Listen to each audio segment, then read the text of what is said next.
Hi flutists, my name is Rachel Siegfried and I'm the band teacher at McKinley Tech High School. I'm here to show you guys a couple of tips today on playing the flute. I'm going to start with how to play with good tone in every register. I'm going to give you guys a couple of exercises that you can work on that. And I'll give you an articulation exercise as well as a little practice technique that's really helped me with playing the flute. All right, let's start by talking about tone. You probably already have a good tone in your, what I'm going to call the middle register, but probably where you first learned how to play the flute. So for example, a good middle register note would be like the G above the staff, so this note. Make sure that when you're playing, I'm sure this is a review, that you are keeping your air, you're pushing it straight across, you're pushing it forward. Your lips should form the syllable as if you're saying poo.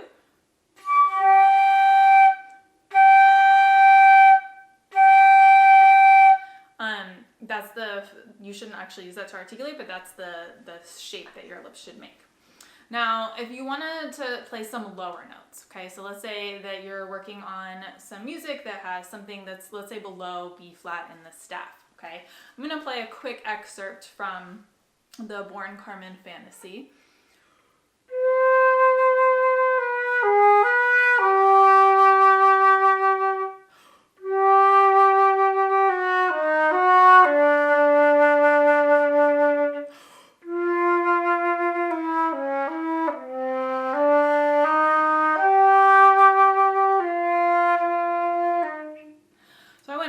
Down to low C on that. How am I getting good tone in low C that can match the tones that that I had in G, right? In this middle G, middle of the register. Well, you have to practice a lot in your lower register, but there's some tips to get good tone as well. So I'm going to start on the lower G, so that's this one in the staff, okay? And something that I want you to think about is having a good embouchure for lower register notes. A lot of people tend to pull back their corners because they're scared of playing low notes. I can get a sound out, but it's not going to be good if I do that. So for your lower notes, you actually want to push your bottom lip out. I think about keeping my bottom lip as like a cushion on the lip plate. It's a cushion for my sound. If I were to play a regular G, see how I pushed my bottom lip out? And then with that good embouchure, I can take that from the low G, I can take it anywhere down from there. So a great exercise that I have for playing lower register notes is, I call it air articulation. So you're going to play a note without actually articulating the note. So you're going to kind of go ha at it, right? So I'm going to start on this low G, and you can play this along with me. I'm going to play 4 Gs, and then I'm going to go down to an F.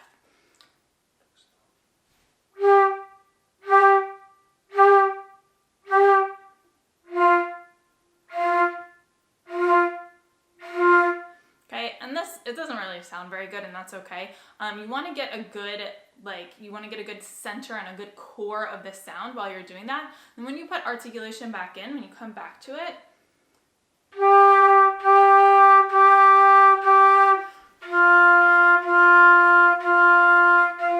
it should be even easier to play with the articulation. Another great exercise for playing low register notes are octave slurs, and this can help you with the difference between playing a low register embouchure and a middle register embouchure. So for example, I'm going to slur from G to the higher G and then from F to the higher F, and I'm going to do it a couple of times. Let's say I'm going to do it 4 times and then 4 times on F. Okay, this can help you with flexibility moving between. It can also help you practice that pushing your bottom lip out and doing the low register embouchure. Okay, so I'm starting on G, and both of these notes have the same fingering, so I'm just trying to slide carefully and smoothly between the 2 Gs.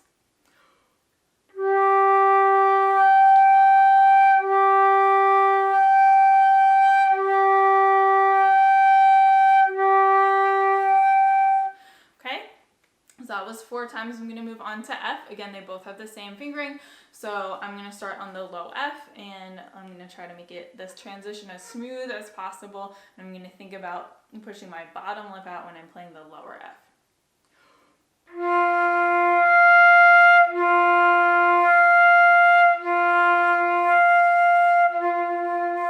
Whoops, I ran out of air. But that's a great exercise to practice for flexibility and also for tone in the low register. You can keep going down as far as you want, but know that, you know, once you get to, for example, low E,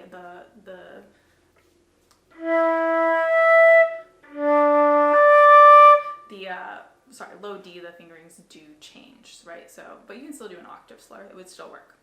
So those are both great exercises to work on your low register notes. All right, let's talk about playing with good tone in the upper register. I'm gonna start with, we're gonna talk about a high F, which if you forgot the fingering, it's thumb, 1, 3, 4, and pinky. This is, I find, one of the first high notes that my students actually start to struggle with. So when you're playing a high note, I feel like a tendency that I've noticed in flute players is that they kind of firm up and they get really tense, and this is what it sounds like. That's not really a good sound. We can play with a really good open sound, just like we would on a lower F. Nice, open, round, clear tone. We can play like that in the upper register as well. We just have to use a lot of air, okay? So when you're playing a high note, the first thing you gotta think about is, are you supporting with air? It's not gonna work if you're not. The other thing that I like to think about when I'm playing in the upper register is I actually think about not using an embouchure at all. I'm literally just using the air to push through my lips and to make the sound. So don't think about an embouchure, okay? My lips are literally so loose, I'm just pushing the air through them. I'm not doing anything with my mouth to make the note come out. I'm doing it all with my air. I'm going to do the same air articulation exercise that we did for the lower register, if that helps.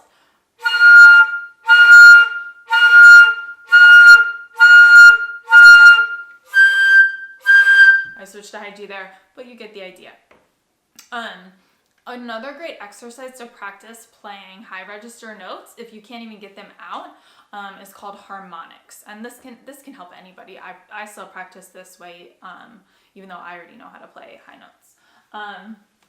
So a harmonic is when you play one note but a different note comes out. So we're gonna start on B flat. We're gonna put our fingers down to play B flat, but we're gonna overblow it.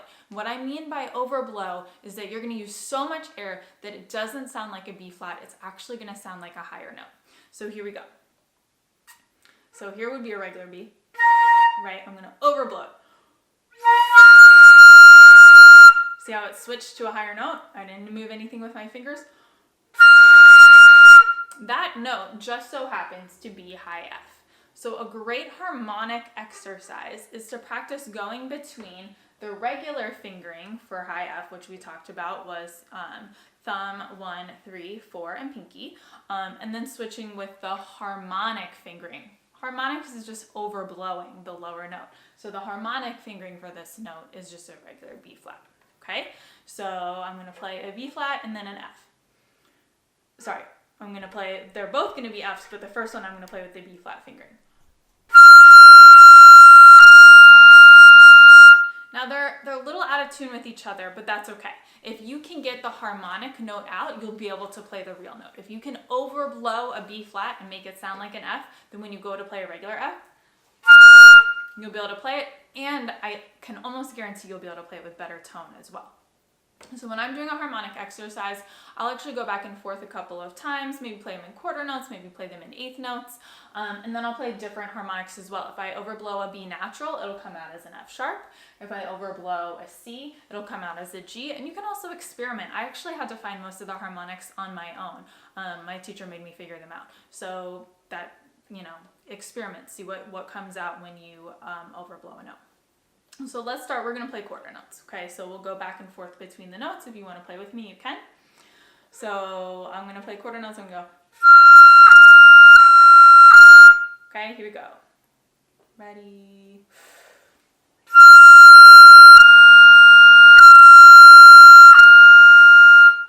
so that was B flat and with the F with the B flat fingering. Now I'm going to go to F sharp with the B natural fingering.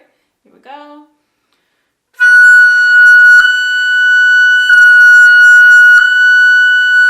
Now I'm going to go to G with the C fingering.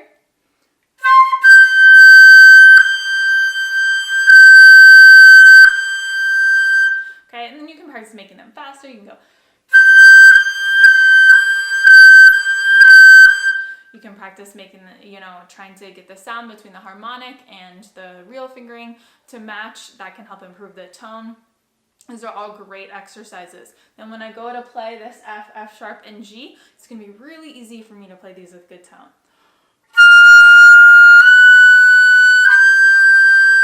Because I practice them with harmonics. If you can overblow a B flat and get an F, then you're using enough air to play a high F.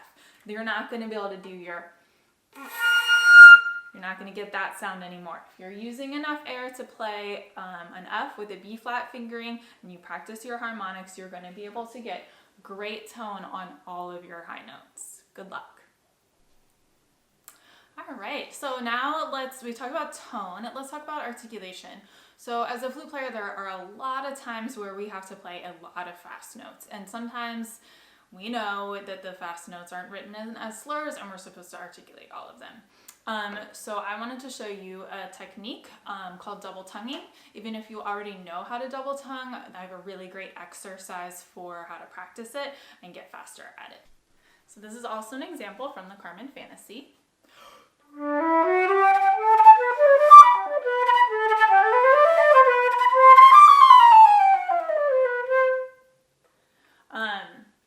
So the composer is having me play repeated notes over and over really quickly and have them be articulated. There's no way to get around double tonguing. There is no way that I could play, like I would just have to play it slower if I was single tonguing, okay? So double tonguing is when you're just going too fast to articulate properly. So you might be using different types of articulation when you're playing anything normally. For example, you might be using a tu articulation, or you might be using do if you're trying to play really legato. But what I recommend when you're double tonguing is using a T articulation. So if you're using the syllable T, it's going to help you just have like the tip of your tongue right on the back of your teeth. I call this the pizza burn spot, where the gums meet the teeth, and it's going to be make it the fastest that you can play. Okay, so you're going to say T, and then you're going to actually maximize the movement. So when you're going back, when your tongue is pulling back, you're also going to say ki in the back of your mouth. So T, ki, T, ki, T, ki. So instead of just going T, T, T, T, T, T, T, T over and over again, you're maximizing the movement by using the forward and backward parts. So you're going T, ki, T, ki, T, ki, T, ki, T, ki, T, ki. It might feel awkward at first, but it's going to allow you to play much faster than you could before. So this is a really great exercise that I learned for double tonguing, and it's really simple. You can play this on any note. For today, I'm going to start like a B flat scale, and I'm going to start with the middle of the staff B flat. I'm going to play this entire rhythmic pattern with these syllables that I wrote out on a B flat, and then I'll go on to the next note of the scale, which would be a C. Okay, so I'm going to go in rhythm. I'm going to go T, ki, T, and then I'm going to go ki, T, ki, T, ki, T, ki, T, ki, T, ki, T, ki. Okay, you might actually want to practice saying it first before you try playing it on your flute, but once you've practiced saying it, then you can play. Here we go. So I'm playing it on a B flat. If you want to play along, you can. Ready?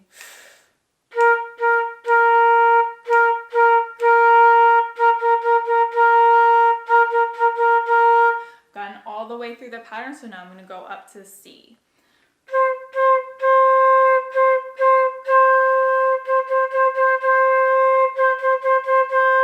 This is a really great exercise for making sure that your T articulation and your ki articulation both sound equally good. I've been playing T articulations for my entire life. I have not been playing this articulation for my entire life, so I need to practice that a little bit more. This helps you make it sound more even, especially when you switch to the ones where you're starting with a ki articulation, and that helps you. Eventually you'll be able to go faster. Start really slow as you're starting out, but eventually you'll be able to go really fast. Like,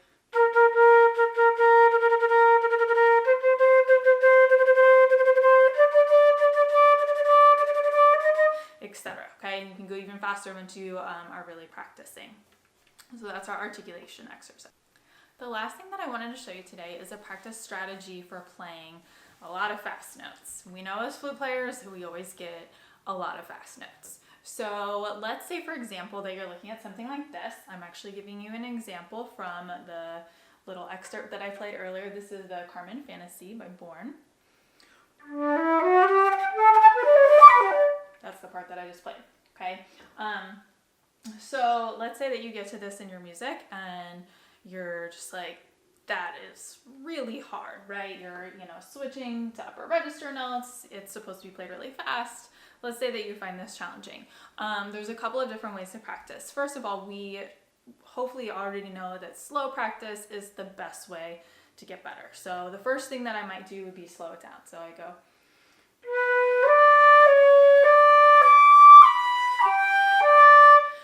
And make sure that I can play every note with good tone and play each note evenly. That would be a good slow practice. And then I can, as I get better at it and I can play it perfectly in a slow tempo, then I can start to speed it up faster and faster until I get to my performance tempo.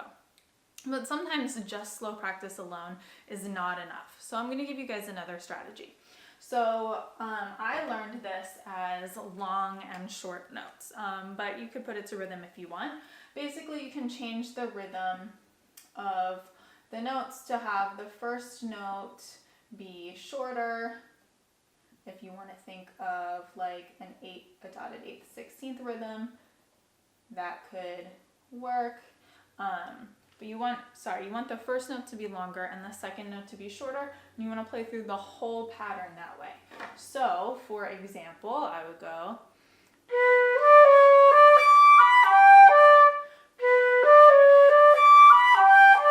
So again, the first note is longer, the second note is shorter. Would I actually play it this way? No, this is a practice technique. So then I would switch it up. So we would call that long shorts, okay? And this one we're gonna call short long. Okay, so the first note is gonna be short and the second note is gonna be long. So even if you don't understand the rhythms that I'm saying, like it just, one is shorter, one is longer. Okay, so here we go. We're just doing the opposite of what we did before.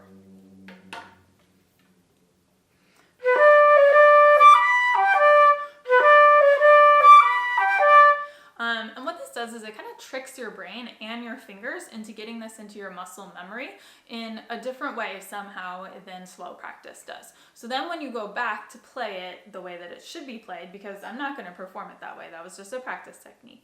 When I go back to play it the way it should be played, it should be easier for me. It's more in my muscle memory. My fingers know what to do. Okay, I've kind of tricked them. Another strategy that I have for learning passages like this, again, first I would try slow practice, then I would do long shorts and short longs. If it's still not working, you could mess with the articulation. So the composer asked me to slur this entire passage, but what I could do is do different articulation patterns, and that would help me, again, trick my brain, okay? So for example, maybe I would do like slur to, articulate to, slur to, articulate to.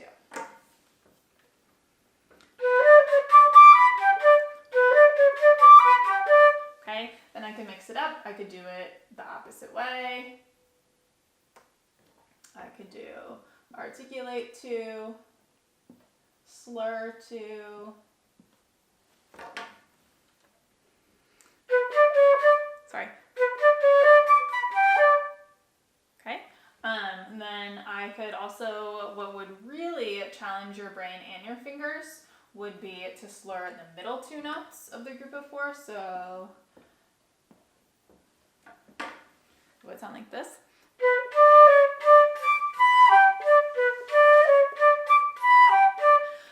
And that makes your brain emphasize certain notes differently. And again, you're just tricking your brain and your fingers to get this under control. The last thing that you might do is, I call this a mini fermata.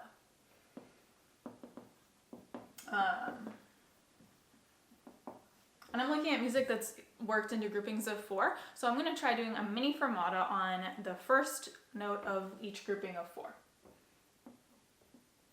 Okay, so mini fermata. Here we go.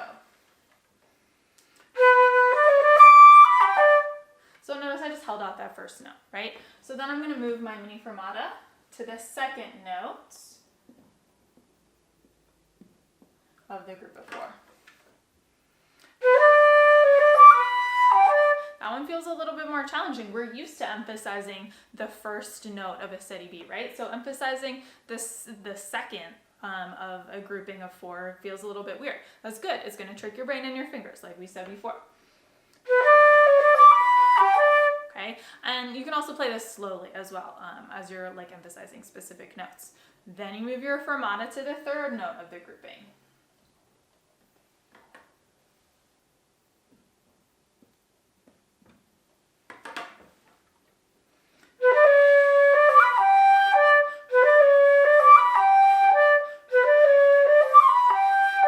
Etc. Okay, then you can do the fourth note of the grouping. And this one will also probably feel awkward.